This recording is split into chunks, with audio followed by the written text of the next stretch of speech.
첫 번째 경기 낭트 대 AS 모나코 분석 시작해보겠습니다. 낭트는 지난 라운드 원정 경기에서 터진 어블라인의 골로 릴과 비겼다. 후반기 첫 경기부터 상위권 팀을 만나며 고전이 예상됐는데 승점을 추가했기에 이제 강등권 탈출을 노린다. 그러나 릴에 이어 모나코를 상대하는 힘든 일정이다. 모나코가 슈퍼컵에서 파리 생제르맹에 패하긴 했지만 좋은 경기를 했기에 부담스러울 수 있다. 홈의 이점을 이용해 토마스와 어블라인을 앞세운 역습으로 승부를 볼 것이다. 모나코는 지난 주말 슈퍼컵 결승에서 파리에 패하며 준우승에 그쳤다. 전후반 90분을 잘 버티며 경기가 연장으로 가는 상황으로 보였는데 종료 직전 인저리 타임에 덤벨레에게 결승골을 허용하고 말았다. 살리수와 틸로, 켈러, 반데르송 등의 안정적인 수비 조직력에도 패했기에 이제 리그에서 2위 탈환을 노릴 것이다. 모나코의 승리를 본다.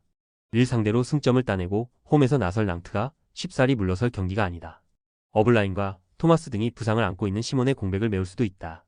그러나 자카리아와 마가사가 중원에 나서 경기 주도권을 쥘 것이고 벤세기르와 아클리우체가 역습을 주도할 모나코를 90분 내내 막아내긴 어렵다. 모나코가 원정에서 승점 3점을 가져갈 것이다. 두 번째 경기 시타르트 대 고어헤드 분석 시작해보겠습니다. 시타르트는 휴식기 전 좋은 결과를 냈었다. 홈에서 강점이 있는 팀이긴 하지만 원정 성적 부진으로 상위권과 격차가 컸었는데 리그 선두권 팀인 위트를 원정에서 완파했다. 최전방 스트라이커로 나선 다 크루즈 외에도 다라우스와 미추 등 교체 자원들의 골이 터지며 강팀을 제압했다. 시즌 전 잔류 경쟁을 할 정도의 전력으로 평가받았는데 이제는 다음 시즌 유럽 대항전 진출을 노리고 있다. 고어헤드 역시 전반기 성적이 좋았다. 에르디비지의 픽사와 트벤테, 위트 등이 위에 있긴 하지만 나머지 리그 팀들은 모두 밑에 두었다.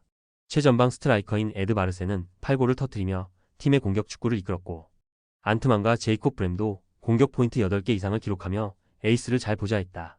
단 3연승 중인 홈과 달리 원정에서는 다소 승점 추가에 고전한 것이 사실이다. 접전을 본다. 시타르트의 홈 경기력이 좋은 건 사실이다. 로레인츠와 바스티안 등 공수 밸런스가 안정적인 중앙 조합이 있고 할릴 로비치가 공격 전개를 책임질 수 있다. 그러나 수비적으로 나설 고어헤드 상대로 승점 3점을 가져가긴 어려워 보인다. 리안사나와 린토스트가 중원의 라인을 내리며 수비에 치중할 것이고 크라머가 상대 주포인 다 크루즈를 집요하게 마크할 고어헤드가 승점 1점을 챙길 것이다. 세 번째 경기 도르트문트 대 레버쿠젠 분석 시작해보겠습니다. 도르트문트는 휴식기 전 마지막 경기에서 볼프스부르크에 승리했다.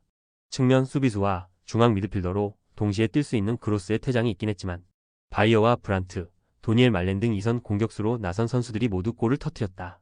전반기에 부상자가 워낙 많았기에 기대 이하의 순위인 6위에 그쳤지만 카림 아데에미를 비롯한 부상자가 돌아오며 후반기 반격을 노리고 있다. 레버쿠젠은 휴식기 이전 연승에 성공하며 2위로 치고 올라왔다. 미넨이 달아나는 분데스리가지만 승점 4점 차까지 추격하며 1위 탈환을 노리고 있다. 보니페이스가 부상으로 전반기 마지막 몇 경기를 결장했지만 패트릭 시크가 프라이부르크전 포트트릭을 비롯해 9골을 터뜨리며 공백을 메웠고 에이스인 비르츠는 전반기 15개의 공격 포인트를 기록했다. 레버쿠젠의 승리를 본다. 도르트문트가 홈의 이점을 누릴 수 있긴 하지만 수비 상황에서 큰 역할을 하는 파스칼 그로스의 공백은 매우 크다. 안토니 백스리의 한 축을 책임질 것으로 보이는데 비르츠와 테리어, 시크가 공격을 주도하는 레버쿠젠의 역습에 고전할 수 있다. 그라니트 자카와 안드리가 중원에서 상대의 침투를 막아내며 경기를 운영할 레버쿠젠이 전반기 막판에 상승세를 이어가며 승점 3점을 더할 것이다. 네 번째 경기 라치오 대 코모 1907 분석 시작해보겠습니다. 라치오는 지난 라운드 로마 더비에서 로마에 패했다. 라이벌 팀 상대로 승점 3점 추가를 노리고 나선 경기였는데 경기를 패한 것뿐 아니라 팀의 핵심 공격수인 카스테야노스가 퇴장당하며 이번 홈 경기에 빠지는 악재까지 생겼다. 그래도 상대가 하위권 팀인 코모라는 점은 다행이다. 블라의 디아와 이삭센, 페드로가 카스테야노스의 공백을 메울 것이고 귀행두지가 중원의 라인을 올리며 공격에 집중할 것이다. 코모는 최근 3경기에서 2승을 따내며 강등권을 벗어났다. 로마전 승리에 이어 레체를 완파했다. 그러나 승점 관리를 어느 정도 하는 홈과 달리 시즌 내내 원정 성적은 부진하다. 때문에 강팀을 상대하는 이번 원정에서는 확실하게 라인을 내린 템백으로 실점을 피하고 승점 1점을 노리는 운영을 할 것이다. 라치오의 승리를 본다. 코모는 최근 쿠르토네가 역습 상황에서 기회를 골로 잘 만들고 있다. 그러나 캠프와 모레노 등이 나서는 수비는 안정감이 떨어진다. 귀행두지와 델레바시로의 중원 장악을 통해 공격 포제션을 늘릴 것이고 자카그니와 디아, 이삭센 등이 문전 침투로 기회를 노릴 라치오가 승리할 것이다. 5번째 경기 라요 바에카노 대 셀타비고 분석 시작해보겠습니다.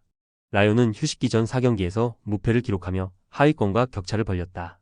또 최근 있었던 코파델레이 32강 원정에서는 로테이션을 가동하며 라싱페로를 잡고 16강에 진출했다. 벤치에서 힘을 보태던 프루토스가 멀티골을 터뜨렸고 에스피노가 측면에서 위력적인 움직임으로 활약했다. 그리고 무패를 이어나가길 원하는 리그 경기에서는 가르시아와 팔라존, 은테카의 스리톱을 가동하며 공격적으로 골을 노릴 것이다. 셀타 역시 코파델레이 32강에서 세군다의 강호인 라싱 산탄데르를 잡고 16강에 진출했다. 선제골과 추가골을 내주며 끌려간 경기였는데 인저리 타임에 곤살레스가 결승골을 터뜨리며 활약했다. 베테랑 공격수인 아스파스를 비롯해 벨트란과 스타르펠트 등 핵심 자원들이 모두 나선 경기였는데 휴식기 동안 몸을 잘 만든 모습으로 좋은 경기력을 보였고 밍게사의 측면 존재감도 확실했다. 접전을 본다. 셀타 비고는 두 팀을 통틀어 가장 위력적인 공격수인 아스파스를 비롯해 이글레시아스와 듀란 등이 역습 상황에서 상대 수비에 부담을 줄 수 있다. 그러나 르젠과 아리단, 라티우 등이 안정적인 수비 라인을 가동할 라요 상대로 쉽게 기회를 만들지 못할 것이다. 두 팀이 90분 내내 접전을 가져가며 승점을 나눠 가질 것이다. 6번째 경기 에스턴 빌라 대 웨스트햄 분석 시작해보겠습니다. 빌라는 뉴캐슬 원정 패배 이후 나선 리그 2경기에서 승점 4점을 따내며 다시 상위권 추격을 시작했다. 지난 라운드에서는 하위권 팀인 레스터의 동점골을 허용하며 위기를 맞았지만 윙어인 벨리의 결승골로 승리했다. 타이론 밍스와 콘사, 매튜 캐시 등이 나선 수비진이 남은 시간을 잘 버텼고 베테랑 볼란치인 바클리의 중원 존재감도 확실했다. 최전방에서 좋은 피지컬을 앞세워 상대 수비와 싸워주는 와킨스도 있기에 홈에서 웨스트햄 상대로 승리를 노린다. 웨스트햄은 최근 분위기가 좋지 않다. 지난 라운드 리그 원정에서는 맨시티에 선제 3골을 허용하는 등 끌려다니며 완패했고 강등권과 큰 차이가 나지 않는다. 독일 국대 공격수인 필크루그가 부상에서 돌아와 안토니오의 공백을 메워주고 있지만 쿠두스와 서머빌 등 이선 공격수들의 골이 터지지 않는 데다 기대했던 수비 라인이 상대에게 쉽게 공간을 내줬다. 빌라의 승리를 본다. 웨스트햄은 리그에서 승점 추가가 필요하기에 이 경기보다는 주말에 준비된 풀럼전에 전력을 다할 것으로 보인다. 수책과 알바레즈 등을 아끼며 솔레오와 귀도 로드리게스 등이 중원에 나설 것으로 보이는데 바클리와 오나나 등이 나설 빌라 상대로 고전이 예상된다. 와킨스의 안정적인 마무리도 있을 빌라가 승리하고 4라운드로 진출할 것이다. 조합은 아래 고정 댓글 링크로 편하게 말 걸어주시면 조건 없으며 스포츠를 좋아하시는 분들이라면 모두 환영합니다. 스포츠 당첨 어렵지만 그건 어떻게 하냐의 차이입니다. 두 눈으로 어떤 차이인지 직접 확인하시고 우리 모두 같이 승리합시다.